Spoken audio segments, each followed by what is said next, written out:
There are growing concerns about the spread of highly contagious COVID-19 variants in Canada. Preliminary results show the UK variant has reached a care home in southern Ontario where dozens of residents have died and nearly 200 residents and staff have tested positive for COVID-19. And we have some breaking news from the UK. According to Prime Minister Boris Johnson, there is early evidence that this new variant may be more deadly. With more now, we're joined by Dr. Raywat Deonandan, epidemiologist and associate professor at Ottawa University. Dr. Deonandan, first and foremost, I'd like to get your reaction to that. That's disappointing to hear, a little surprising as well, to be honest. It's scary enough that it's more transmissible, but if it's more deadly as well, that just raises the stakes even higher. Well, I know obviously the variants are proving to be quite contagious here. We heard about that. Dr. Theresa Tam said earlier this week in a statement that recent cases with no travel history suggest community spread may be taking place. So how concerned should Canadians be? And is there anything more that we could be doing to protect ourselves? It's very concerning. We have that case in Barrie of a long-term care center having COVID just rifle through the population. Once one of these new hyper-transmissible variants enters an institution, it's going to run through the population very quickly. What can we do? We keep doing what we're already doing. We wear masks, we distance, but we do so more diligently, and we really heighten and speed up our vaccination program, particularly amongst the most vulnerable, that being long-term care residents.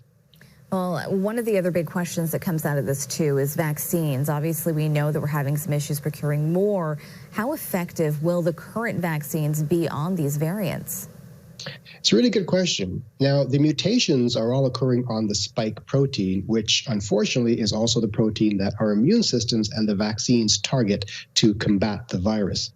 But the spike protein is very, very large, and these mutations are very, very small. So it looks like, at least for the UK variant, the vaccines can still identify it very, very easily and therefore neutralize it.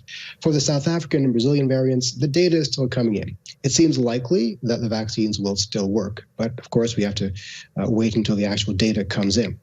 Eventually, some variant will arise that will escape vaccine efficacy. When that happens, we need new vaccines. We can do that, but it's important now to vaccinate everyone as quickly as we can. I mean, we're hearing about the issues right now with procuring more of the Pfizer vaccine.